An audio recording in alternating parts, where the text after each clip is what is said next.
There are times where nothing happens in decade, where there are few weeks where the whole decade happens. Friends, ये quote unquote था Vladimir Lenin, a famous politician of Russia, जिनको मैं बहुत admire करता हूं। दशकों तक कुछ भी नहीं होता है, लेकिन कुछ हफ्ते ऐसे होते हैं जिसमें पूरे दशक जितना हो जाता है। Friends, we are talking about the same situation is happening right now. It can be a coronavirus or it is oil price we are talking about.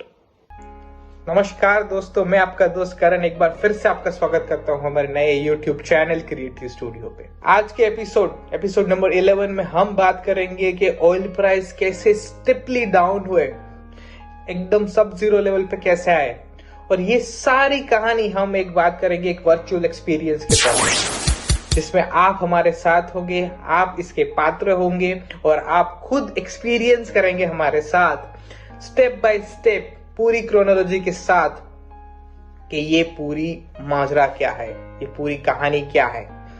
So still then hang on. चलिए, बहुत ही सरल तरीका आपको बताता हूं मैं पूरी की पूरी कहानी का। आपको एक एक्सपीरियंशियल वे बताता हूं मैं, how you can experience those things. मान लीजिए आज है 21 दिसंबर 2019 और आप एक अग्रीमेंट करते हो यूएस में कोई ऑयल कंपनी है, ऑयल प्रोड्यूसिंग कंपनी है टेक्सास में, उनके साथ आप बोलते हो कि मैं दूंगा $40 पर बैरल के हिसाब से। यूएस की कंपनी बोलती है ठीक है, मैं आपको अपनी क्रूड की जो भी सप्लाई है वो मैं 5 महीने के बाद मई 2020 में आपको दूंगा। आपके दोनों के बीच में ये अग्रीमेंट तय होता है। आप बोलते हैं ठीक है, और आप इस अग्रीमेंट को बोलते हैं ऑयल फ्यूचर के नाम से। पर आपका मेन मोटिव जो है वो क्रूड ऑयल की फिजिकल हाथ में जो डिलीवरी है वो लेना नहीं है। आप चाहते हो कि उससे पहले आप बेच दे और उससे मुनाफा कमा के निकल जाए, बिकॉज उसकी डिलीवरी लेना, उसका स्टोरेज करना एक अलग इश्यू है, वो it would be very silly to do that. So that's why आप एक अलग ट्रिक यूज करते हैं। आप जानते हो कि आज से लेके मई 2020 तक 5 महीने के अंदर आप चाहते हो कि क्रूड की जो प्राइस होती है वो बढ़ जाएगी, लेट्स से $70 अराउंड हो जाएगी। जब $70 अराउंड, यानी कि जब प्राइस बढ़ना शुरू हो जाता है तो मार्केट में उसकी डिमांड बढ़ना शुरू हो जाती है। कोई भी एक आप समझ लीजिए कि रिफाइनरी है, वो बोलती है कि यार हाँ, I want that agreement, an oil agreement crude for my refinery, तो मुझे वो चाहिए आपसे। पर उनको चाहिए डिस्काउंटेड रेट पे, जो मार्केट में बहुत बढ़ रहा है उससे ज्यादा वो डिस्काउंट रेट में चाहिए, और आप बेच देते हो उस रिफाइनरी को अपने $40 उसके प्लस प्रीमियम जो भी है वो निकाल के आप उनको बेच देते हो। तो इस हिसाब से आपको भी टाइडी प्रॉफिट हुआ और कंपनी को भी ऑयल अपने डिस्काउंटेड प्राइस में मिला जो मार्केट से कम है। तो इस वे में दोनों की विन विन सिचुएशन सामने आती है, करेक्ट। पर यहाँ पे एक कैच है। मैंने कैच ये बताया कि ये आपका जितना भी कॉन्ट्रैक्ट है वो आपको पूरा का पूरा 20 अप्रैल से पहले 2020 के पहले कंप्लीट करना है, क्योंकि न्यूयॉर्क मर्केंटाइल एक्सचेंज जो है वो उसकी एक एक्सपायरी डेट सेट करता है।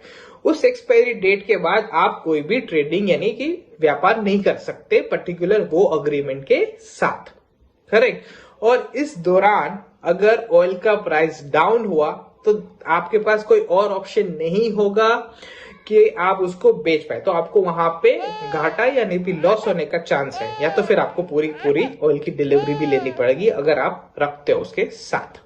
So that's one thing we need to keep in mind. So now it's cut to 8th March 2020. Friends, मैं आपको इसमें इसीलिए इंक्लूड कर रहा हूं क्योंकि आप पूरी की पूरी कहानी को खुद महसूस कर सके, एक्सपीरियंस कर सके। That's the only reason you are a part of this conversation. So आप 8 मार्च को सुबह उठते हैं, टीवी चालू करते हैं, न्यूज चैनल लगाते हैं, उसमें आपको समझ में आता है कि ओपेक कंट्रीज है, यानी कि जो सारी की सारी गल्फ कंट्रीज है, मोस्टली सऊदी अरेबिया और रशिया के बीच में जो भी ऑयल प्राइस को लेके बात चल रही थी वो कोलैप्स हो गई, खत्म हो गई, अब गिर गई एकदम, और कुछ नतीजा नहीं निकल पाया। उसके चलते हुए और भी नेशन को बहुत ही ऑफेंसिव फील होता है, और आप देखोगे तो वो प्राइस वॉर है वो शुरू हो जाता है। कंपनीज अपना प्रोडक्शन एकदम रैपिडली रैंप अप करती है, और इसके चक्कर में जितना भी क्रूड ऑयल का प्राइस था वो नीचे गिर के होता है $20 पर बैरल के हिसाब से। अब सारी की सारी कंट्री इतना ऑयल प्रोड्यूस करने का, अपनी प्रोडक्शन इतना बढ़ा देती है कि उनको स्टोरेज करने के लिए नए नए एवेन्यूज ढूंढने पड़ते हैं। तो कलेक्टिवली ऐसे देखते हैं कि देयर इज नो टुमारो, तो ऐसे वो लोग बहुत सारा रैपिडली बहुत ऑयल का प्रोडक्शन शुरू कर देते हैं। उसके बाद 1 महीने के बाद सडनली आप एक ट्विटर में देखते हैं या फिर न्यूज में देखते हैं कि मिस्टर डोनाल्ड ट्रंप जो यूएस के प्रेसिडेंट है, उन्होंने एक ट्वीट किया कि नहीं, ये जितनी भी प्राइस वॉर की गेम थी और उसके बीच में अभी एक सीज फायर हो चुका है, अग्रीमेंट हो चुका है कि नहीं, एवरीथिंग इज इन प्लेस, और जितने भी कंपनी है या फिर जितने भी कंट्रीज है वो ऑयल प्रोड्यूसिंग की अपनी कैपेसिटी को कम करेंगे और अपना रैंप अप जो किया था उसको नीचे लाएंगे। पर यहाँ पे मिस्टर ट्रंप एक नेचर की बहुत बड़ी चीज भूल गए, जिनका नाम होता है सेकेंड ऑर्डर ऑफ इफेक्ट। एक चीज का एक्शन का कंसिक्वेंसेस परिणाम होता है और उस परिणाम के बहुत सारे परिणाम होते हैं, वो होता है सेकेंड ऑर्डर इफेक्ट। और यहाँ पे वही होता है, अगर आप भी कुछ करना भी चाहते हो लेकिन उसका इफेक्ट इतना बढ़ गया है कि now you can not much do about it, because fire is already taken to go another places. That's a worry part of the whole thing. तो चलिए अब बात करते हैं इस कहानी का सबसे बड़ा सूत्रधार, सबसे बड़ा कैरेक्टर, जिसका नाम है रिफाइनरी। आप सब लोगों ने एलिमेंट्री स्कूल में पढ़ाई होगा कि जो क्रूड ऑयल है वो पूरा का पूरा एंड प्रोडक्ट कभी नहीं है, उसके ऊपर लेयर बाय लेयर प्रोसेसिंग होती है और उसके बाद एंड प्रोडक्ट मिलते हैं, चाहे वो पेट्रोल हो, डीजल हो, प्रोपेन हो, नेफ्था हो और बहुत सारे अदर प्रोडक्ट्स, वो एंड प्रोडक्ट रिफाइनरी में मिलते हैं, ये सब क्रूड ऑयल पे प्रोसेस करने के बाद। सो अगर मैंने जो आपको पहले बताया कि बहुत सारा क्रूड ऑयल का एक्सेस सप्लाई है और बहुत सारा स्टोरेज है, तब ये रिफाइनरी जब पूरा का पूरा ये एक्सेस ऑयल को यूटिलाइज कर पाएंगी, तभी वो एक्सेस ऑयल जितना है वो कम होगा। अब देखो कि अभी लॉकडाउन चल रहा है, तो कोई भी मोटर ट्रक से लेके पूरी इंडस्ट्री ले लो, तो कहाँ पे भी आपको ये नहीं दिखेगा कि इतना ज्यादा डिमांड है ये सारी एंड प्रोडक्ट्स का। तो उसमें भी ये पूरी की पूरी जो भी प्रोडक्ट लाइन है वो अपने बॉटम डेट पे है। तो इसका मतलब ये है कि रिफाइनरीज जो है वो कोई भी चैनल नहीं ढूंढ पाएंगी ये पूरे के पूरे एक्सेस ऑयल को यूटिलाइज करने के लिए। कहीं कहीं ऐसा भी जानने को मिला है कि उन लोगों ने फोर्स मेजर प्रोवोक किया है। फोर्स मेजर ये होता है कि कोई भी गॉड ऑफ एक्ट के थ्रू कोई पेंडेमिक या कोई भी ऐसी सिचुएशन आती है जो ह्यूमन के कंट्रोल में नहीं होती है, तब वो ये पूरा का पूरा कॉन्ट्रैक्ट का ऑब्लिगेशन है उसको लिए लायबल नहीं रहती है। तो यहाँ पे फोर्स मेजर भी कभी कभी किया गया है। तो इस स्टेट में everything boils down to you now, क्योंकि फ्यूचर कॉन्ट्रैक्ट आपके पास है। नाउ आप देखोगे nobody wants this oil crude supply. आप बोलोगे रिफाइनरी चाहती नहीं है, प्रोड्यूसर भी चाहते नहीं, और एंड प्रोडक्ट को तो बिल्कुल ही जो कंज्यूमर है उनको मतलब नहीं है उससे। So everybody wants to sell, nobody wants to buy it. इस सब के चक्कर में आप समझते हो कि चलो मैं एकदम चीप रेट पे दे दूं, फिर भी ये कोई भी लेने को तैयार नहीं होता है। फिर फाइनली आप थक हार के समझ लेते हो, अपने आप मन में एक डिसीजन बनाते हो कि ठीक है, जितना भी है मैं बेचूंगा नहीं, वो क्रूड की सप्लाई खुद लूंगा और अपने पास स्टोर करूंगा। तो आप अपने दिमाग में इसकी लॉजिस्टिक फैसिलिटीज कैसे करोगे वो बनाना स्टार्ट करते हो। सो जब आपने सोच ही लिया है कि आप डिलीवरी लेंगे, अब आप बेच नहीं सकते उसको कहीं पे भी, तो डे आता है 20 अप्रैल, एक्सपायरी डे, और सुबह 8 बजते। तो आप सोचते हो कि अभी उसकी डिलीवरी लूंगा कैसे।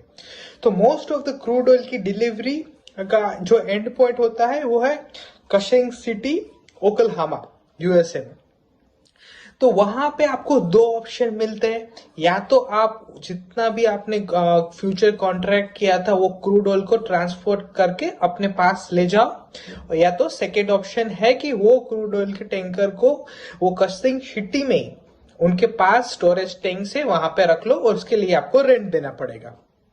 तो फर्स्ट ऑप्शन के लिए हम जाएंगे तो आपको समझ में आएगा कि हम लोग यहाँ पे 2 या 3 बैरल की बात नहीं कर रहे हैं। जो फ्यूचर कॉन्ट्रैक्ट है वो मिनिमम लॉट क्वांटिटी होती है, वो 1000 की क्वांटिटी में मिनिमम लेना पड़ता है, वो आपका कॉन्ट्रैक्ट में लिखा हुआ है। इतनी जगह है कि आपके पास, अगर है तो उसके लिए आपको कितना फायर हैजार्ड है, उसके लिए आपकी जगह सर्टिफाइड है कि नहीं, वो सारा का सारा सिस्टम को ध्यान में रखना पड़ेगा और वो बहुत ही हेफ्टी टास्क हो जाएगा आपके लिए। सेकेंड ऑप्शन है कि आप उसी को, जो टैंकर है वहां पे कस्टिंग सिटी में, वहां पे आप उसको स्टोर कर लो और 1 महीने के बाद आप, जब आपको ठीक लगेगा तो आप उसको बेच दोगे। That you feel like in best option. But जब मैंने बताया कि बहुत एक्सेस सब स्टोरेज का डिमांड बढ़ रहा है, तो वो कस्टिंग का जितना भी स्टोरेज यार है वो अब तक 50% भी फुलफिल नहीं हो रहा था, वो धीरे धीरे बहुत बढ़ रहा है। और आप देखोगे तो 8 अप्रैल तक वो बढ़ के 70% हो गया, 13 अप्रैल को बढ़ के 80% हो गया।